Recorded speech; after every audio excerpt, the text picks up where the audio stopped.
अस्सलाम वालेकुम, मैं हूं दिन इम्तियाज़ और आप देख रहे हैं तख्ती ऑनलाइन। कार्बन हमारी ज़िंदगी की बुनियाद है।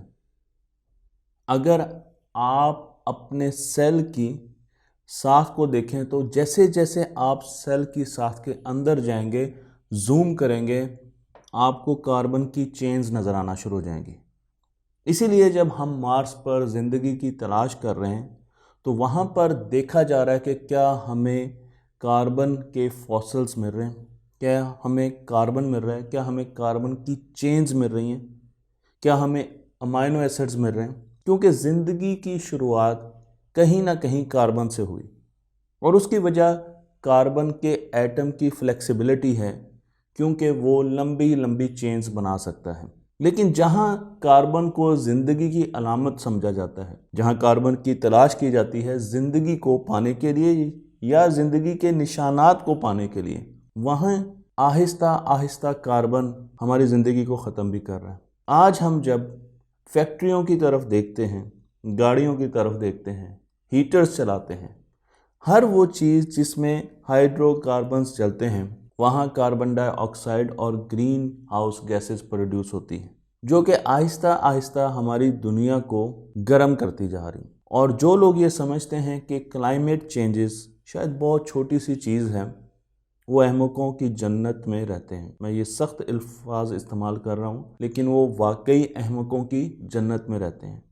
क्योंकि इस वक्त हमारे मुल्क को ख़ास तौर पर और बाकी दुनिया को जो सबसे बड़ा थ्रेट इमीडिएट नज़र आ रहा है मुस्तकबिल में, वो क्लाइमेट चेंज है। हम अपनी दुनिया को, अपनी ज़मीन को पका रहे हैं और उसको आहिस्ता आहिस्ता गर्म कर रहे हैं। ज़मीन के लिए on average 1 degree centigrade temperature बढ़ना बहुत ज़्यादा क़यामत ला सकता है। और अगर 2 डिग्री सेंटीग्रेड टेम्परेचर ऊपर चला जाता है तो ये हमारे लिए जानलेवा भी साबित हो सकता है। मैं आपको एक ग्राफ दिखा रहा हूँ और आप उस ग्राफ से देख सकते हैं कि हिस्ट्री में किस तरीके से ज़मीन के टेम्परेचर कार्बन की वजह से बढ़ते गए। और इस वक्त अगर हम सिर्फ पिछले 50 से 60 सालों का मुआवजा करें तो ज़मीन का टेम्परेचर 1 डिग्री सेंटीग्रेड से बढ़ चुका है। और अगर ये 2 डिग्री सेंटीग्रेड तक जाता है तो आबी हयात के ख़त्म होने का खदशा है। अगर सिर्फ कोयले की बात की जाए तो हम एक साल में 10 बिलियन, गीगा भी कह सकते हैं, आप बिलियन भी कह सकते हैं, टन कोयला जलाते हैं, जिससे 37 गीगा या बिलियन टन्स हमें कार्बन डाइऑक्साइड मिलती है, जो कि हमारी एटमॉस्फेयर में जाती है। हमारा इमीडिएट गोल ये है कि हमने इस 37 बिलियन टन कार्बन डाइऑक्साइड को अपनी हवा में, अपनी आबो हवा एनवायरनमेंट में दाखिल नहीं करना। ज़ीरो एमिशंस हमारा गोल है। लेकिन ये चीज़ें अचीव कैसे होंगी? इसके लिए हमें टेक्नोलॉजी का सहारा लेना पड़ेगा। अगर आज भी हम ज़ीरो एमिशन अचीव कर लेते हैं तो फिर भी जो कार्बन डाइऑक्साइड इस वक्त हम एटमॉस्फेयर में दाखिल कर चुके हैं वो तकरीबन 300 से 1000 साल तक इस एटमॉस्फेयर में रहेगी। तो कार्बन डाइऑक्साइड की उम्र काफ़ी लंबी है। इसलिए सिर्फ इस चीज़ पर इक्तफ़ा करना कि हम ज़ीरो एमिशंस पे आ जाते हैं, हम आइंदा से कार्बन डाइऑक्साइड जनरेट ही नहीं करेंगे, बनाएंगे ही नहीं, और इस वजह से ज़मीन के टेम्परेचर आहिस्ता आहिस्ता कम हो जाएंगे, ये काफ़ी ज़्यादा मुश्किल नज़र आता है। हाँ, इसीलिए कुछ ऐसी कंपनियां जो समझती हैं कि हमें ज़मीन की एटमॉस्फेयर से कार्बन डाइऑक्साइड को वापस खींचना है, वो बहुत तेज़ी से अपनी टेक्नोलॉजीज़ पर काम कर रही हैं। मैं आपको ये बता दूं कि एक छोटी सी फैक्ट्री जो कि कार्बन डाइऑक्साइड को एटमॉस्फेयर से वापस खींच सकती है, जिसे डायरेक्ट कार्बन कैप्चर प्रोग्राम कहा जाता है, एक छोटी सी 2 कमरों में मौजूद फैक्ट्री 1000 दरख्तों के बराबर कार्बन डाइऑक्साइड को खींच सकती है, यूज़ कर सकती है। यहाँ ये भी बताना ज़रूरी है कि दरख्तों की लगाने की जो अहमियत है उसको हम बिल्कुल नज़रअंदाज नहीं कर रहे हैं। हमें ज़्यादा से ज़्यादा दरख्त लगाने चाहिए, लेकिन हमें और टेक्नोलॉजीज़ का सहारा भी लेना पड़ेगा, जिसमें से पहली टेक्नोलॉजी मैं आपको यहाँ पर बताने जा रहा हूँ। तो जब हम कार्बन को एटमॉस्फेयर से निकालना चाहते हैं तो ये कितना मुश्किल है। इस वक्त हमारे एटमॉस्फेयर में कार्बन की जो कंसंट्रेशन है वो 412 ppm पार्ट्स पर मिलियंस हैं। इसका मतलब ये है कि जब एक फैक्ट्री कोयले को जला रही है या गैस को जला रही है और कार्बन डाइऑक्साइड निकल रही है फ्लू गैसेस के साथ, तो वहाँ पर कार्बन डाइऑक्साइड को कैप्चर करना 300 गुना ज़्यादा आसान है उस जगह पर, एग्जॉस्ट गैसेस पर। लेकिन जब वो एक मर्तबा एनवायरनमेंट में चली जाती है, आउट हो जाती है हमारी फ़िज़ा में, तो अब उसकी कंसंट्रेशन बहुत कम हो जाती है, क्योंकि एनवायरनमेंट में, हमारे एटमॉस्फेयर में तो और भी बहुत सी गैसेस हैं। अब कार्बन के एटम और मॉलिक्यूल्स को ढूंढना बहुत ज़्यादा मुश्किल हो जाता है। बिल्कुल ऐसे ही है जैसे कि 2500 हवा के मुख्तलिफ मॉलिक्यूल्स में से आपने एक मॉलिक्यूल को ढूंढना है और उसको फिर कैप्चर कर देना है। ये काफ़ी ज़्यादा मुश्किलात हमें दे सकता है। इसीलिए 2 कंपनीज इस मुश्किल को हल करने में लगी हुई हैं, जो कि आने वाले वक्तों में आपको इन कंपनीज के नाम बहुत अच्छे तरीके से याद हो जाएंगे। आने वाले वक्तों में 5 से 10 सालों में आपको इन कंपनीज की फैक्ट्रियां और प्लांट्स जगह जगह नज़र आएंगी। पहली कंपनी का नाम है कार्बन इंजीनियरिंग, जो कि कनाडा की कंपनी है और डायरेक्ट कार्बन कैप्चर प्रोग्राम पर काम कर रही है। एक ऐसी फैक्ट्री बना रही है जो कि हवा से कार्बन को डायरेक्टली कैप्चर कर सकती है। और दूसरी कंपनी क्लाइमवर्क्स है, जो कि स्विट्ज़रलैंड की कंपनी है और वो भी इस पर काम कर रही है। कैसे काम करते हैं, मैं आपको यहाँ पर इनका एक बेसिक यूनिट दिखा रहा हूँ। आप उसकी एनिमेशन देख सकते हैं, जिसके अंदर ये एक डब्बा है, चाय की डब्बे की तरह एक डब्बा है, और जिसके एक तरफ आपको फैंस नज़र आ रहे हैं जो कि हवा को अंदर की तरफ खींच रहे हैं। और जब हवा अंदर की तरफ आती है तो उसके सामने एक फ़िल्टर मौजूद है, जिस पर हमने एक सॉल्यूशन पोर किया हुआ है, एक सॉल्यूशन से भिगोया हुआ है, और उस सॉल्यूशन की ताकत ये है कि वो कार्बन के एटम्स को कैप्चर कर लेता है।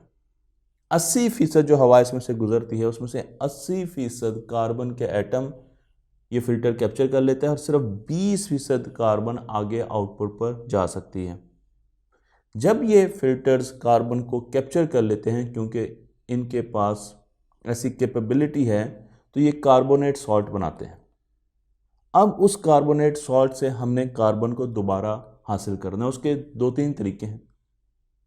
उनमें से एक तरीका तो मैं आपको यहाँ पर दिखा रहा हूँ कि हम उस सॉल्यूशन को अब लेते हैं, उस फिल्टर को लेते हैं, उसको गर्म करते हैं, उससे कार्बन डाइऑक्साइड निकलती है और उसे पेपर मेम्ब्रेन टेक्नोलॉजी से गुजारते हैं, जो कि बहुत कम एनर्जी के साथ काम कर सकती है। क्यों कम एनर्जी के साथ काम कर सकती है, ये मैं आपको बताने जा रहा हूँ। अब इसकी वजह से, पेपर मेम्ब्रेन टेक्नोलॉजी की वजह से, कार्बन डाइऑक्साइड अलग हो जाती है और वो सोल्यूशन अलग हो जाता है। उस सोल्यूशन को दोबारा उस फिल्टर के ऊपर डाल दिया जाता है ताकि वो मज़ीद कार्बन इकट्ठी कर सके, तो उससे रिसाइकल किया और कार्बन डाइऑक्साइड हमारे पास अलग हो गई। लेकिन जब हम पेपर मेम्ब्रेन टेक्नोलॉजी का इस्तेमाल करते हैं तो इसको चलाने के लिए, इसको यूज़ करने के लिए भी एनर्जी की ज़रूरत है। और वो एनर्जी कैसे आएगी, वो भी हाइड्रोकार्बन्स को जलाकर, कूड़े को जलाकर, कोयले को जलाकर, गैस को जलाकर ही आएगी। अब उस प्रोसेस में भी कार्बन डाइऑक्साइड प्रोड्यूस हो रही है। तो ये अजीब सी बात नहीं है कि हम एटमॉस्फेयर से कार्बन डाइऑक्साइड ले रहे हैं और उस प्रोसेस में भी कार्बन डाइऑक्साइड प्रोड्यूस कर रहे हैं, बिल्कुल। लेकिन वो जो कार्बन डाइऑक्साइड इस प्रोसेस में प्रोड्यूस हो रही है, उसको हम एटमॉस्फेयर में नहीं फेंकते, बल्कि उसको भी इस कार्बन डाइऑक्साइड के साथ नथी कर देते हैं, मिला देते हैं, ताकि हमारे पास अब एक कार्बन सिग्नेचर बन चुका है। तो हमने कार्बन तो इकट्ठी कर ली, लेकिन इस कार्बन को अब यूज़ कैसे करना है, उसके भी कई तरीके हैं, जो कि आने वाली वीडियोस में मैं आपको गाहे पर गाहे बताऊंगा। मैंने आपको यहाँ पर एक यूनिट दिखाया, इसको अगर हम 20,000 दफ़ा रेप्लिकेट कर लें, बहुत बड़ी फैक्ट्री बना लें, तो ये 3 लाख गाड़ियों की एमिशंस कैप्चर कर सकता है। तो आप देखें कि एक गाड़ी से जो एमिशन निकलती है, उसको कैप्चर करने के लिए कितनी बड़ी टेक्नोलॉजी बनानी पड़ रही है और कितने ज़्यादा पापड़ बेलने पड़ रहे हैं। तो हमें काफ़ी ज़्यादा ऐसे यूनिट्स चाहिए होंगे जो कि ये चीज़ कैप्चर कर सकें। इस टेक्नोलॉजी को प्रमोट कर रहे हैं हाइड्रोकार्बन्स की कंपनीज, इसलिए ये कंट्रोवर्शियल टेक्नोलॉजी बनते जा रही है, क्योंकि वो कंपनियां जो ऑयल गैस निकाल रही हैं, वही इस टेक्नोलॉजी को प्रमोट कर रही हैं और वो कह रही हैं कि आप हाइड्रोकार्बन्स का इस्तेमाल ना रोकें।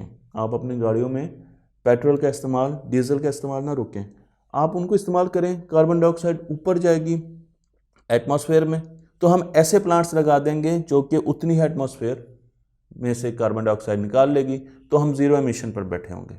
यानी अगर वो 3 लाख गाड़ियों में ऑयल डालते हैं तो वो ये कह रहे हैं कि हमने एक ऐसा प्लांट लगाया हुआ है पाकिस्तान में ही जो 3 लाख गाड़ियों की कार्बन डाइऑक्साइड कैप्चर कर रहे हैं, और इस वजह से हमारा नेट जो कार्बन एमिशन है वो ज़ीरो है। इसलिए हमारे लिए ये बहुत अच्छा है कि हम इसी किस्म के फ्यूल्स पर आगे चलते रहें।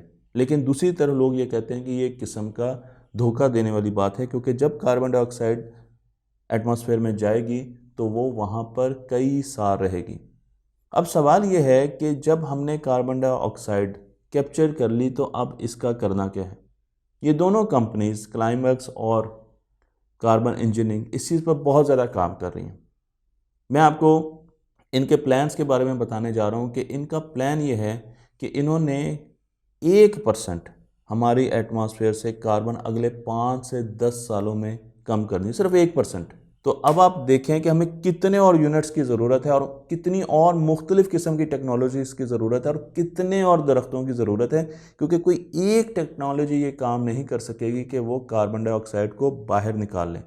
लेकिन जब कार्बन डाइऑक्साइड हमारे पास आ जाती है तो अब उसका क्या करना है। उसके 3 काम हम कर सकते हैं। पहला काम हम ये कर सकते हैं कि हम उसे ज़मीन के अंदर डाल दें, क्योंकि ज़मीन के नीचे ऐसी रॉक्स हैं जो कि कार्बन डाइऑक्साइड के साथ बॉन्ड कर सकती हैं, उन्हें बसाल्ट रॉक्स कहा जाता है। तो हम कार्बोनेटेड वाटर को ज़मीन के अंदर इंजेक्ट करें, और ये कंपनीज कर रही हैं, और बसाल्ट रॉक्स में उनको शावर कर दें, तो वो 2 सालों में वहाँ पर मिनरल्स बना लेंगी और ज़मीन के अंदर ही स्टोर हो जाएंगी। क्योंकि ये रॉक्स, बसाल्ट रॉक्स की बात कर रहा हूँ, ये कैल्शियम, मैग्नीशियम, आयरन और सॉलिड कार्बोनेट्स बनाती हैं। लेकिन इसके आउटकम्स क्या होंगे अभी हम इसके बारे में जानते नहीं हैं, लेकिन हम समझते हैं कि हाइड्रोकार्बन्स क्योंकि ज़मीन के नीचे से ही आए, और अगर हम कार्बन सॉल्ट्स को भी ज़मीन के नीचे ही महफूज कर रहे हैं तो ये एक अच्छी अप्रोच है। और इस अप्रोच के लिए भी मैं आपको यहाँ पर एक एनिमेशन दिखा रहा हूँ, और आप देख सकते हैं कि किस तरीके से हम कार्बन कैप्चर कर रहे हैं प्लांट से और फिर उसको ज़मीन के नीचे लेके जा रहे हैं, ताकि उसको वहाँ पर मिनरल्स की, कार्बोनेट मिनरल्स की फॉर्म में स्टोर किया जा सकता है। दूसरी चीज़ ये है कि कार्बन डाइऑक्साइड प्लांट्स को चाहिए, तो बहुत से ग्रीन हाउस फॉर्म्स अब करीबी फैक्ट्रियों से कार्बन डाइऑक्साइड ले रहे हैं, ताकि वो पाइप्स के ज़रिए प्लांट्स को कार्बन डाइऑक्साइड दे सकें। और प्लांट्स को जब कार्बन डाइऑक्साइड ज़्यादा मिलती है तो वो बहुत तेज़ी से ग्रो करते हैं, तो उनको स्पेशल लाइट्स भी दी जा रही हैं। और यूके में जो उनका सबसे बड़ा ग्रीन हाउस फॉर्म है, वो अपनी करीबी फैक्ट्री से कार्बन डाइऑक्साइड ले रहा है जो कि वो बनाती है, और उसे मुख्तलिफ़ पाइप्स के ज़रिए अपने प्लांट्स को देता है, और उनके प्लांट्स की जो ग्रोथ है वो बहुत तेज़ है, बल्कि वो आधे वक्त में पक कर तैयार हो जाते हैं। टमाटर का बहुत बड़ा फार्म है।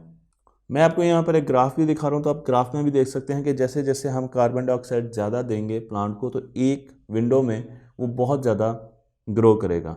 और cement factories, fertiliser factories, power plants तो बना ही कार्बन डाइऑक्साइड रहे हैं, तो उनकी एक यूटिलाइजेशन यहाँ पर भी हो सकती है। तीसरी यूटिलाइजेशन ये है कि इसे हमें सी बेड में महफूज कर दें। सी बेड में भी हमारे पास कार्बन डाइऑक्साइड के बहुत बड़े ज़ख़ीरे होते हैं, तो हम चाहते हैं कि हम एक लंबी सी लाइन डालें और इसे समंदर की तह में महफूज कर दें। लेकिन उस समंदर की तह में महफूज की हुई कार्बन डाइऑक्साइड क्या वहाँ की आबी हयात के लिए ख़तरनाक तो नहीं होगी? इस पर भी बहुत ज़्यादा रिसर्च की जा रही है। इन तीनों पॉइंट्स के, इन तीनों तरीक़ों के अपने अपने नुकसानात भी होंगे, जो कि हम समझने की कोशिश कर रहे हैं। तो ये वो पहली टेक्नोलॉजी है जो मैंने आपको इस वीडियो में बताई कि किस तरीके से हम कार्बन को कैप्चर करने जा रहे हैं और किस तरीके से उसे डिपॉजिट करने जा रहे हैं अपनी ही ज़मीन पर। आपके ख़्याल में कार्बन डाइऑक्साइड का क्या हल निकालना चाहिए? अपने कमेंट्स में मुझे ज़रूर बताइएगा। तख्ती ऑनलाइन को लाइक कीजिए, शेयर कीजिए और इस इल्म को दूसरों तक पहुँचाते रहिए।